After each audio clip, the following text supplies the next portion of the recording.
पेड़ हमारे पर्यावरण के लिए बहुत जरूरी है।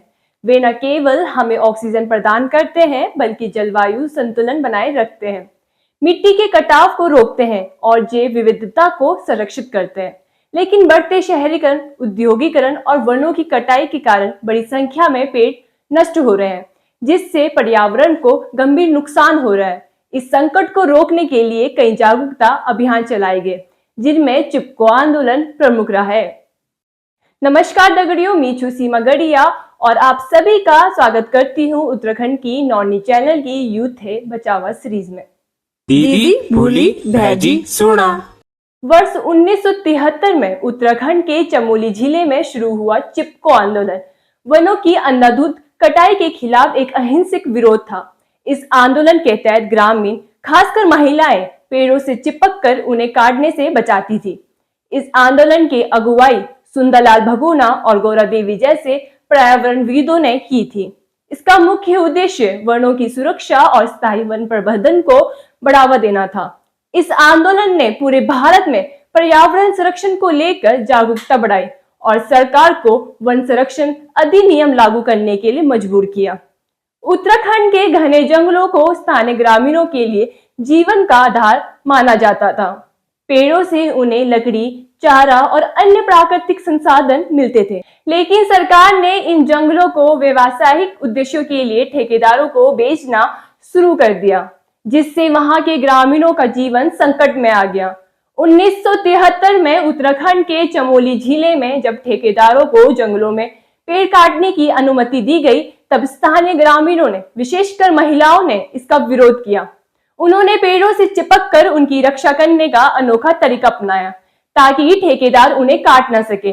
यही तरीका बाद में पूरे देश में चिपको आंदोलन के नाम से प्रसिद्ध हुआ। इस आंदोलन में महिलाओं की भूमिका सबसे महत्वपूर्ण रही। गौरा देवी, सुदेशा देवी जैसी महिलाओं ने इस आंदोलन का नेतृत्व किया।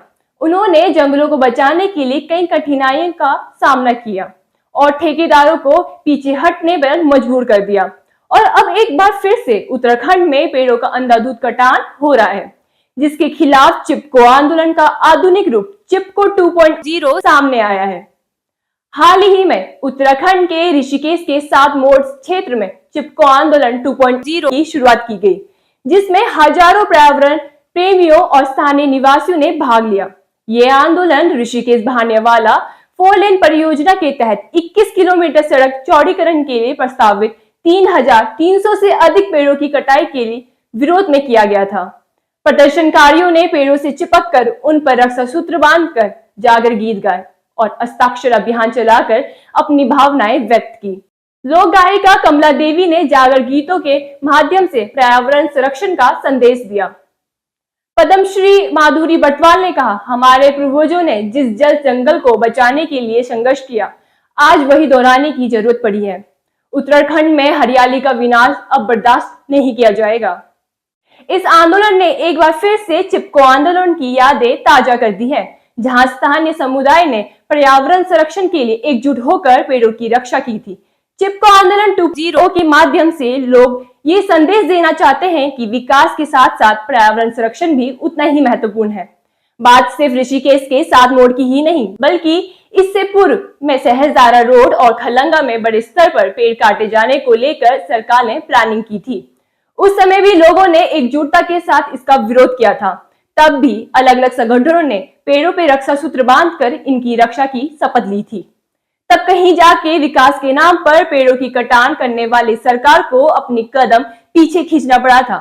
ये तो वो मामले हैं जो सामने आ गए। पहाड़ों पर आए दिन न जाने चोरी छिपे कितनी जगहों पर पेड़ों का कटान होता रहता है। कभी कोई मामला मीडिया के माध्यम से उजागर हो भी जाता है, तो कभी नहीं हो पाता। कुल मिलाकर ये प्रदेश का कैसा विकास है जिसकी शुरुआत ही विनाश से हो रही है। दगड़ियों, उत्तराखंड अपनी खूबसूरत वादियों, हरियाली, पहाड़ियों, नदियों के लिए अलग पहचान रखता है। इस राज्य की अलौकिक सुंदरता उसको सबसे अलग करती है। इसमें यदि ये सुंदरता ही नहीं रहेगी तो उत्तराखंड राज्य का अस्तित्व भी कहीं गुम सा हो जाएगा। खासकर इन हरे पेड़ों की वजह से उत्तराखंड अब भी कई तरह की बीमारियों से तो दूर ही है, साथ ही संपन्नता भी यहाँ भरपूर है। इन पौधों को रोपने के बाद बड़ा होने में, यानी कि पेड़ बनने में न जाने कितने वर्ष लगे होंगे, और कई लोगों की मेहनत और सपने भी इसके पीछे छुपे होंगे। इसमें सरकार की ओर से एक झटके में इन पेड़ों की जान ले लेना, इनको काट देना, ये सोचकर ही कितना दर्द होता है ना। विकास के नाम पर पेड़ों का इस तरह विनाश कर देना क्या सही है? क्या वाकई में उत्तराखंड राज्य को इस तरह के विकास की जरूरत है, या फिर हम अपने हरे पेड़ों, साफ सुथरी नदियों और इनमें मिलने वाले शुद्ध वातावरण को ही विकास समझ उसमें खुश है? अब निर्णय आपके हाथों में है। इस मुद्दे पर आप अपनी राय अवश्य दीजिएगा और उत्तराखंड के मूल स्वरूप को बचाए रखना चाहते हैं तो इस वीडियो को अधिक से अधिक जरूर शेयर कीजिएगा। बाकी मिलते हैं अगली यूथ है बचावा सीरीज में एक और नए जनहित के मुद्दे के साथ। धन्यवाद।